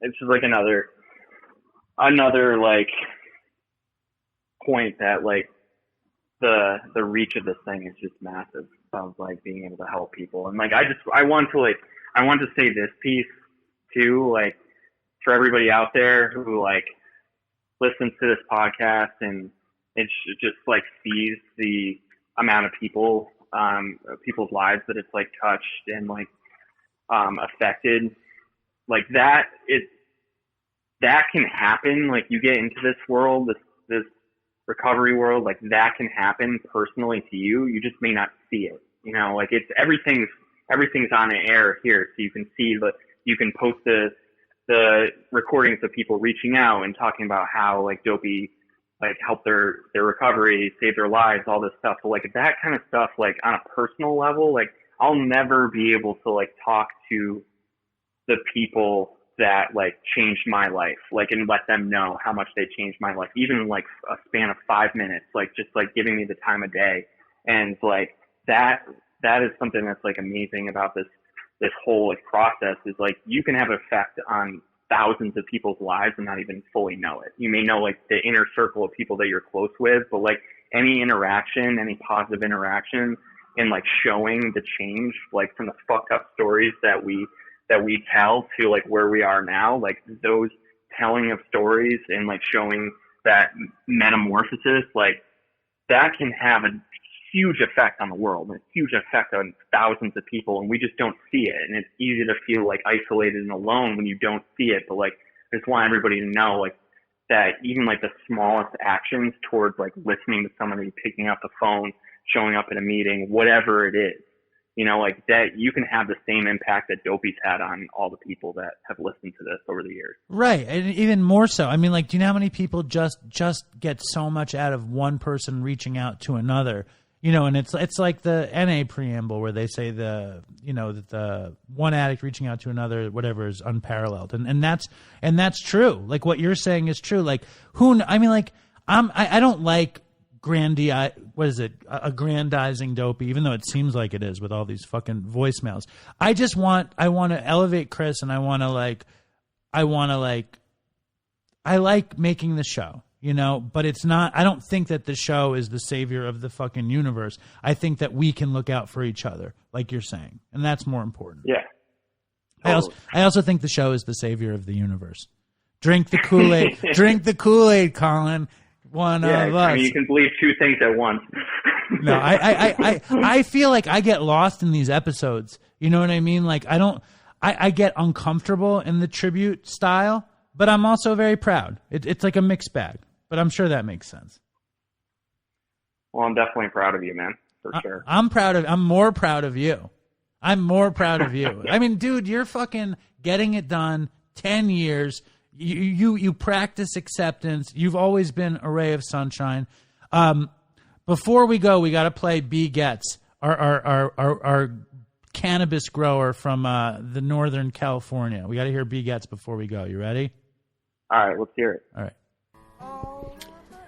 Greetings, Dopey Nation.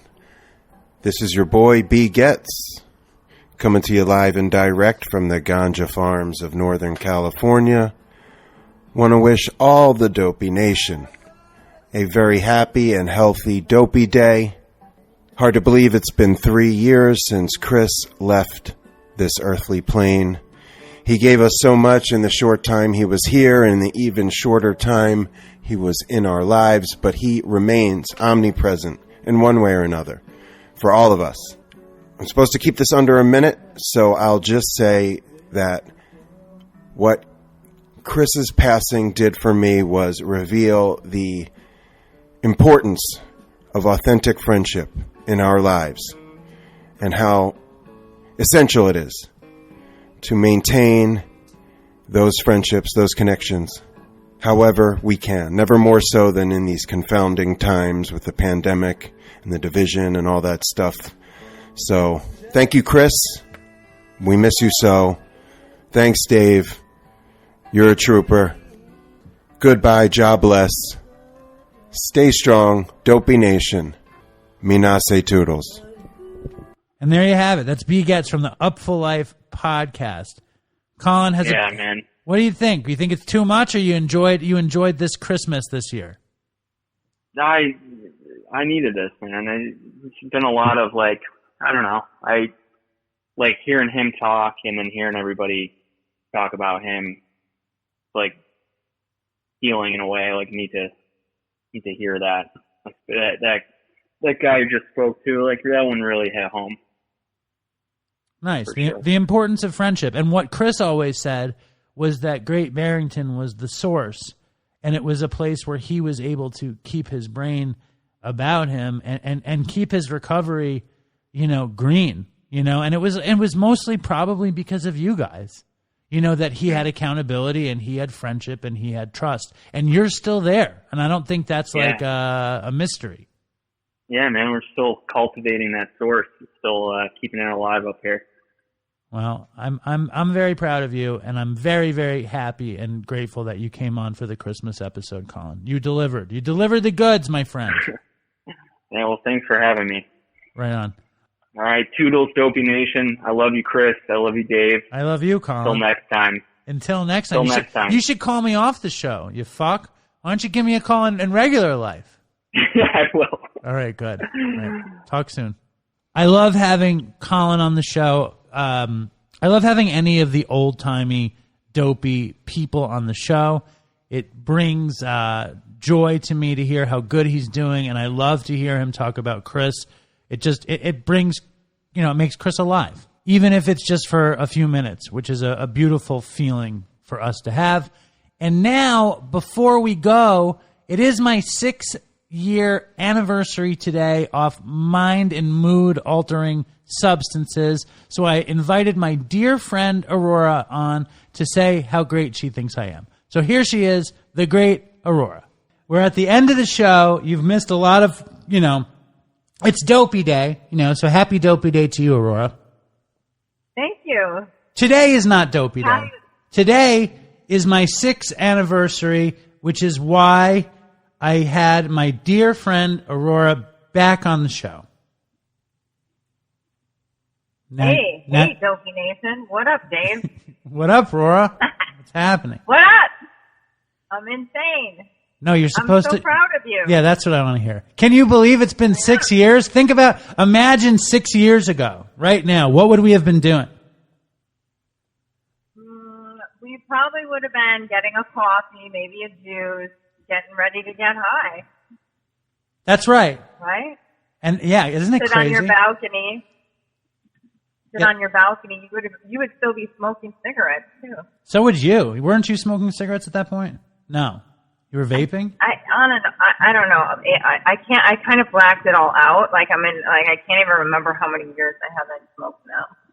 I do remember we would take the half chicken and put it in the iron skillet to sear it and then put it in the oven. Yum. Do you remember those days? Still a good move. 6 years later. I haven't done it since then. Really?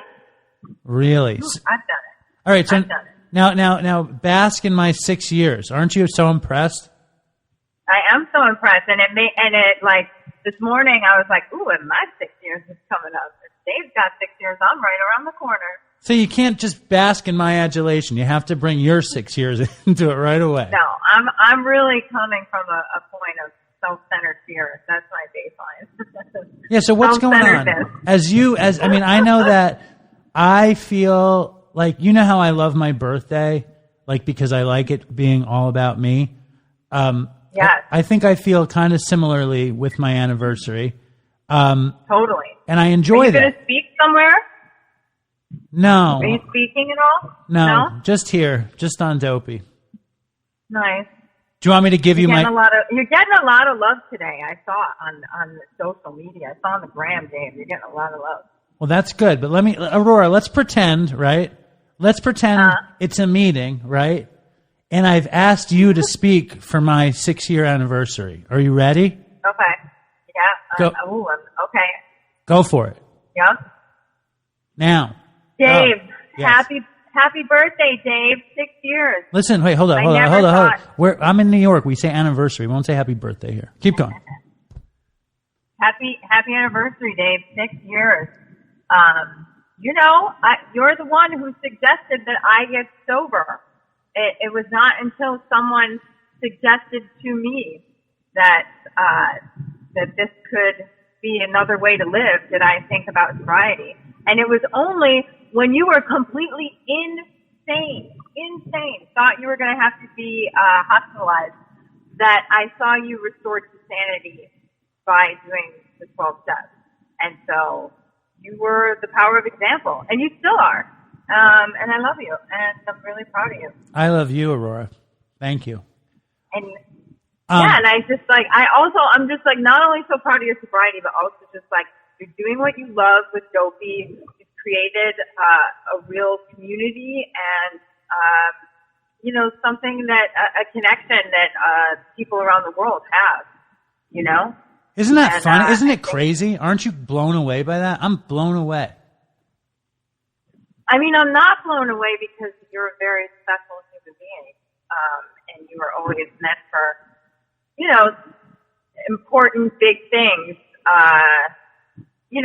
Even like, I don't mean like world fame or like, I just mean like on a real, like almost spiritual level. Like you have deep connections with people.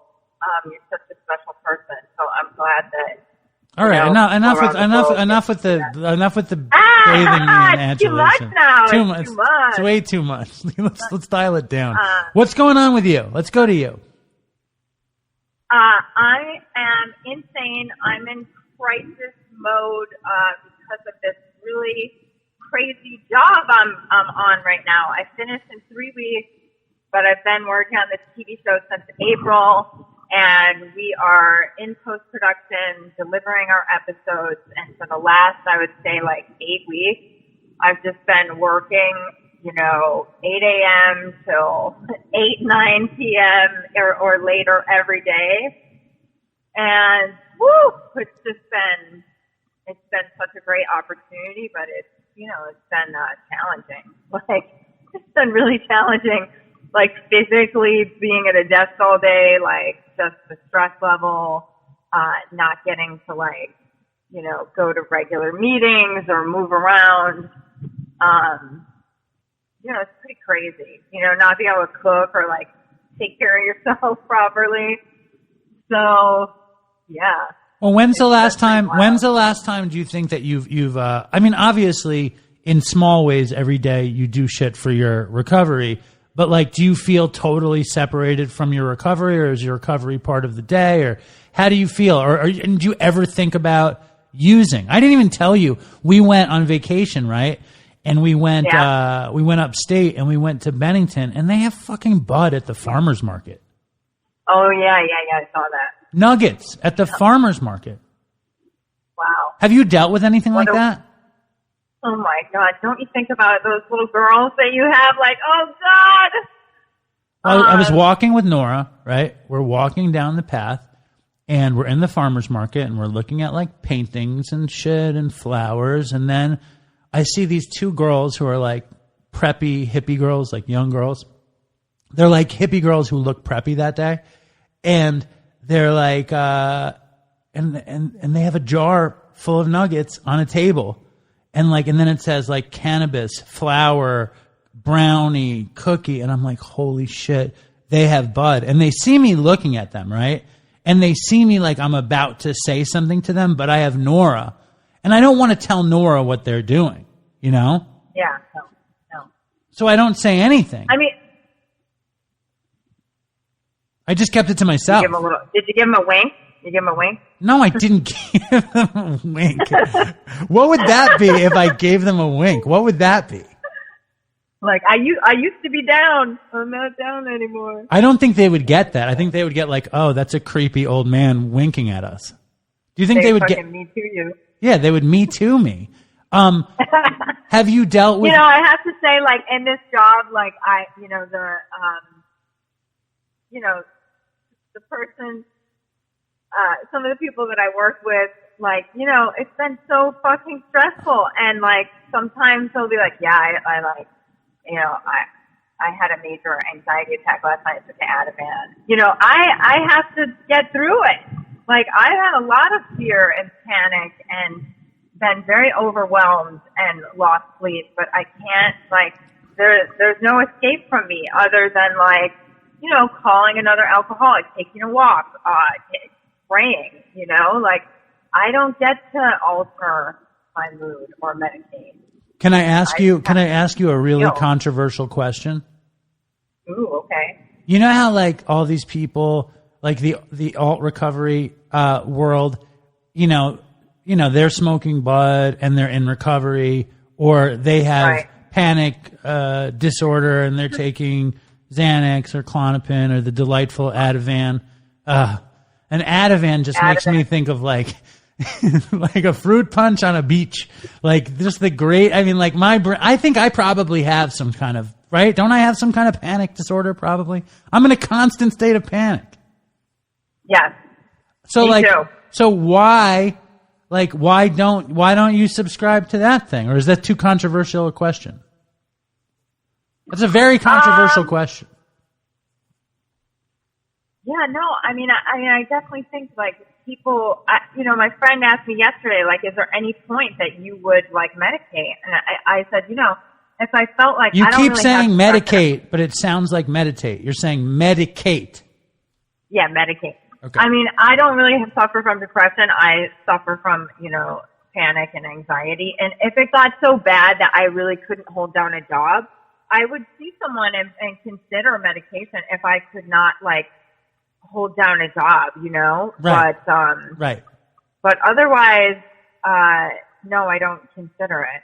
Right. So that's really the answer. It's a great answer to the question. Like, if you felt like you profoundly needed, weed medicinally or benzodiazepines medicinally, or you needed to microdose ayahuasca to keep your side of the street clean, then you would do it. Yes. No, but I would never take ayahuasca. What about microdosing it medicinally? I'm not Native American. What about if you're on a resort, right? And have you watched White Lotus on HBO? No, is it good? Oh my God, yes. It's good? You got to watch it. Yes, I think you'll love it. All right, Linda just brought it up with me. We're going to watch it. That's what we're going to watch. Yeah, you got to watch it. Listen, I got to go. I'm filming some pickups this morning, and I'm here. I've arrived. Well, not in the spiritual way. Well, oh my God! It was a pleasure to have you back on the show. I'm sure the Dopey Nation missed you, and I appreciate you basking in my 6 years. It was amazing. A little too much adulation, actually, because I can't really handle that much adulation. But we will end this show with you, and we'll say stay. I have more to say too. I have more to tell you. I had like a mini spiritual experience last night. Tell me what. Wait, before you go. Wait, hold on. Before you go, let me hear about the mini spiritual experience. Well, yesterday, like, we worked like 12 straight hours, and I didn't leave the apartment at all. I never even got up from the desk. And then I was like, ready to kill myself. And, I went, downstairs, and there is a hot tub at the place we're working.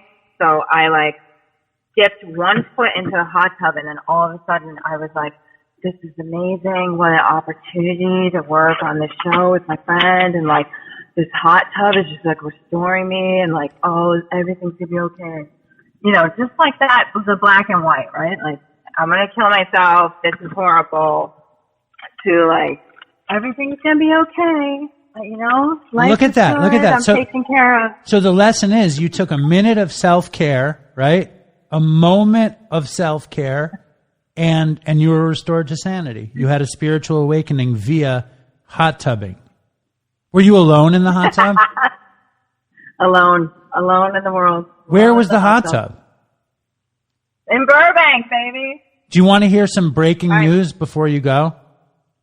Yeah, what is that? It looks like internationally famous top chef Gregory Gourdet is in to the Othello cookie.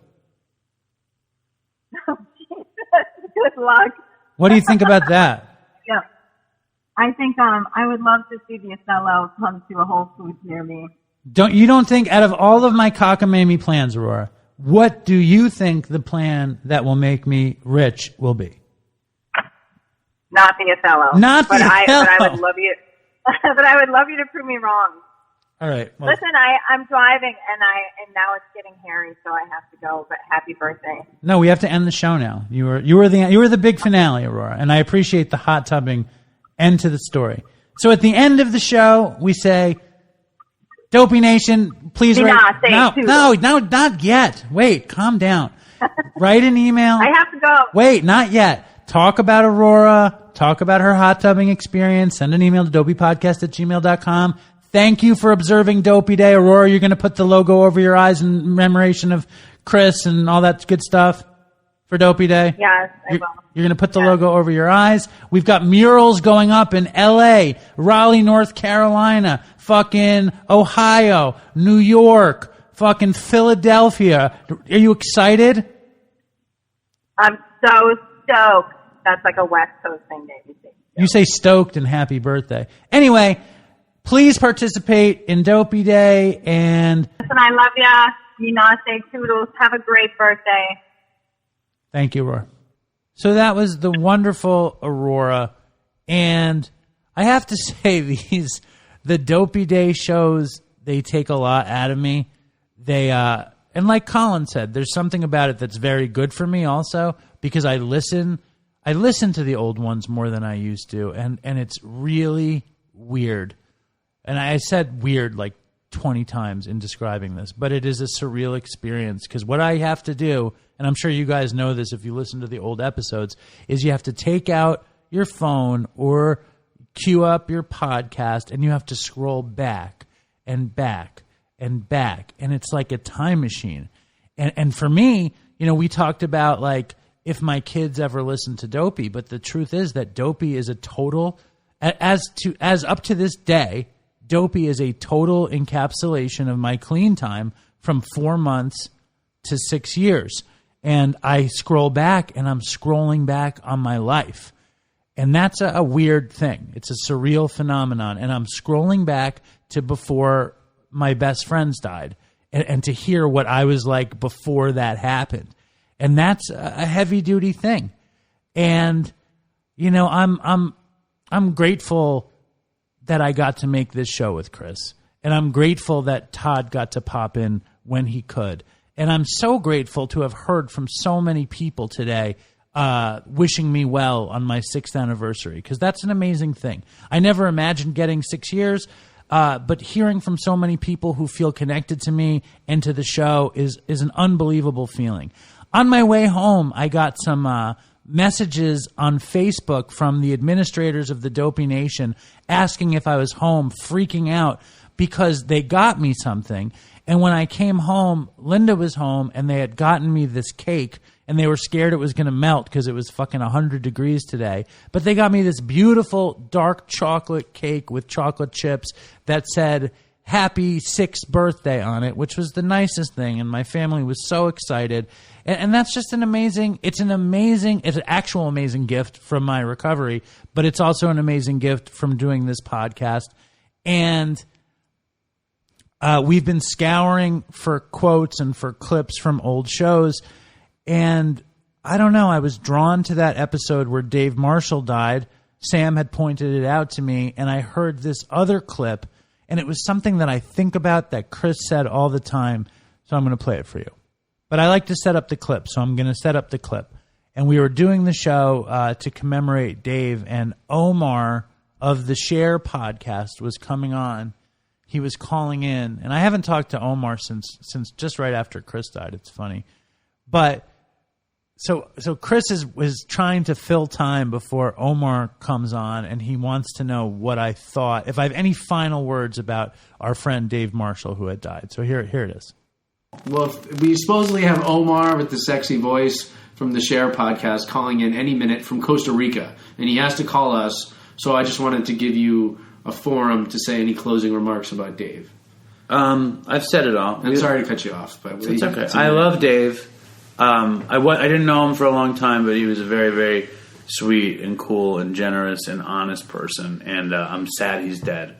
And I'm sad that he died from drug addiction. And I'm sad for anybody else that's going to die from drug addiction. And that if you hear this, just know that it's a good chance if you're shooting dope that it could kill you. Totally. You know, I mean, that's just the reality of it. You know, and I just... You know, I think when I was doing it, I was like, there's no way it's going to kill me. No, I remember waking up in the emergency room in Harlem, and the first thing I thought was, this isn't that bad. Right. And it was bad. It was like, this is bad. And literally the first thing that comes to my head is, it's not that bad. Like, my denial, like, my brain, like, rebooted, and I opened my eyes, and the first thing that, like, when, like, Chris's brain was online was like denial. It was like, this isn't bad. Right. Even though it's bad. I remember one time I woke up on the floor of the bathroom in St. Vincent's Hospital where the lady was going, boy, you're too old to be acting like that. And I'm thinking, this place is kind of nice. She's got a really cool accent. But, so Dopey Nation, you know, man, fucking A. I hope you guys don't die. And you're our people, man. We don't want you to die. We don't want you to die. We just don't want you guys to die. No. Okay? And like, you know, the next shot you take could be your last. It's so stop it. What? It's true. I know you don't like those truisms. No, that's cliched. No, I think that's a line from a Rolling Stones song. Is it really? It's Omar. Okay, great. This is Omar. I love that clip. It breaks my heart, but I love that clip.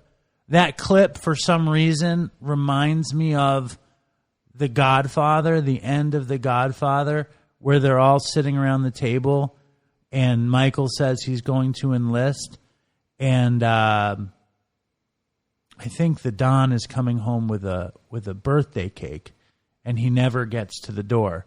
And in this clip, Omar is the Don. But yeah, Chris didn't think he could die.